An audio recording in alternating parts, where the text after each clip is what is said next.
We open with Cable,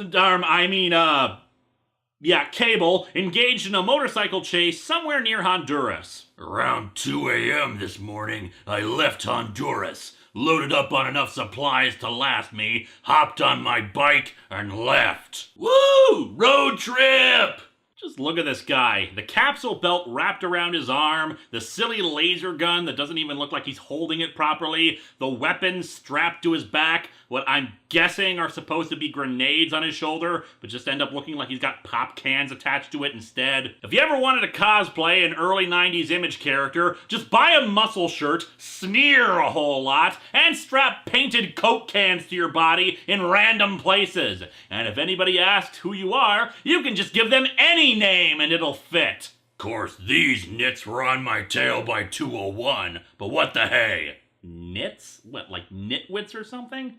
Did we need slang for a word that was probably already conceived as slang? Yep, old soldiers don't die, they just get reassigned to desk jobs. Not this one. Anyone expecting Lieutenant Colonel Bravo to while away his days pushing pencils and pulling papers is out of it. Oh yeah, because we could totally see this dude sitting in an office and complaining to his coworkers around the coffee maker about having a meeting with the Bobs later and how he needs to do better with his TPS reports. Probably explains the royal treatment these yobs are giving me. Yobs? Okay, now you're just making up random words to insult people. Is that a thing now? Can I just make up nonsense words and use them as insults? Because in that case, Lieutenant, you're a flibbity-flu.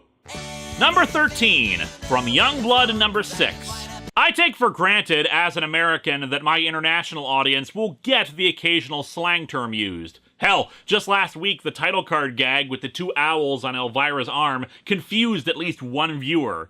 But that also means that I sometimes forget other countries have their own slang as well. So in this case, you can imagine my surprise when, while I was mocking some of the language used in Youngblood number 6 by Shaft's I think father, my British viewers were slapping their heads and proclaiming what an idiot I am. Course, these nits were on my tail by 2:01, but what the hey? Nits? What, like nitwits or something? Did we need slang for a word that was probably already conceived as slang? Probably explains the royal treatment these yobs are giving me. Yobs? Okay, now you're just making up random words to insult people.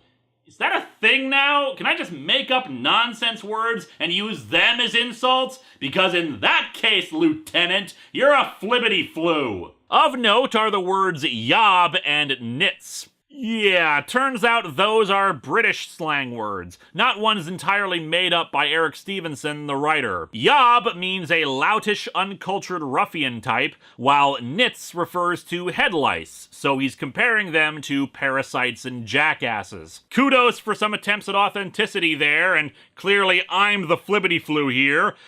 But, just to defend myself a little, Youngblood was made by Americans for an American audience who are probably not as familiar with British slang beyond bloody, git, and tea time, governor.